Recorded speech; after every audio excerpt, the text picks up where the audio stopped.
Section 5.2 The influence of the exile. The Israelite exile in Babylon marked a decisive moment in their theological and cosmological worldview, exposing them to the intricate religious doctrines and cosmologies of the Babylonians and Persians.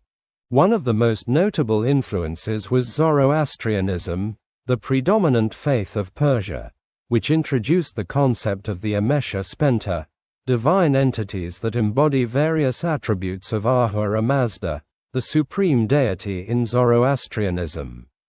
This exposure likely contributed to a significant shift in the Jewish understanding of angels, particularly evident in later prophetic and apocalyptic writings.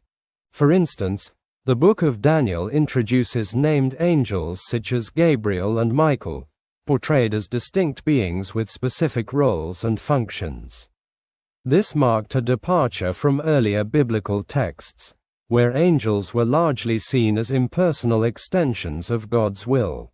Below, we explore examples from the Gathas, one of Zoroastrianism's sacred texts, which may have influenced this transformation in the perception of heavenly beings.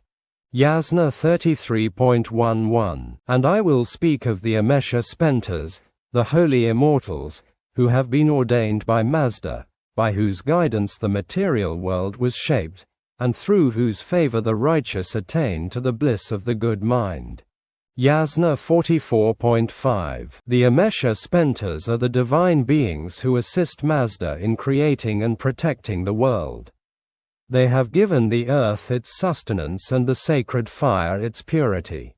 Yasna 45.5. We worship the Amesha Spentas, those divine beings, who help the faithful in their journey toward perfection, in whose presence the evil spirit cannot exist.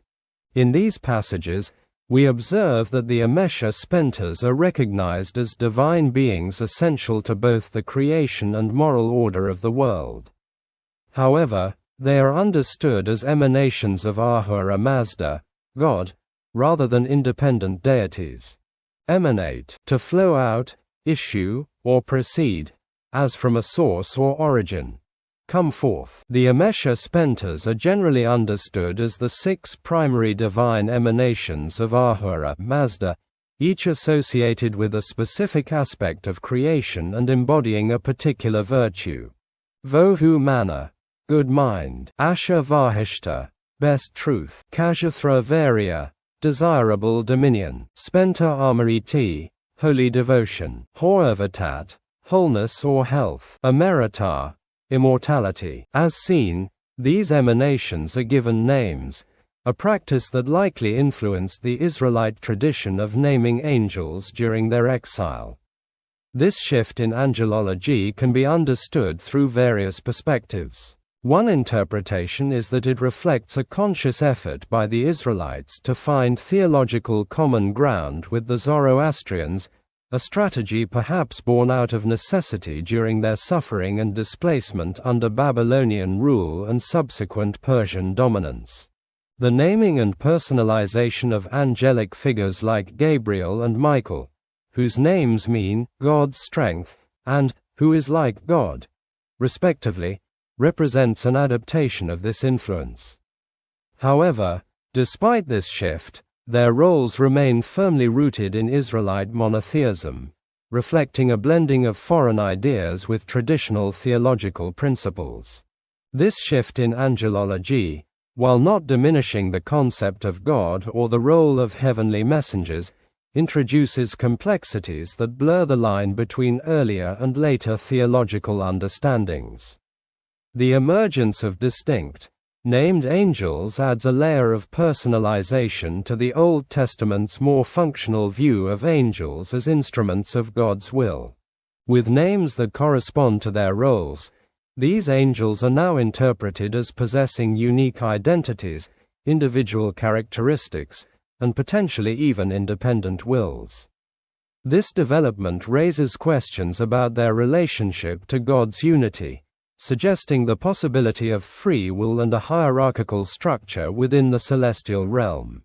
The concept of fallen angels, celestial beings rather than humans, adds a significant layer of complexity to the development of angelology, challenging traditional views of divine order.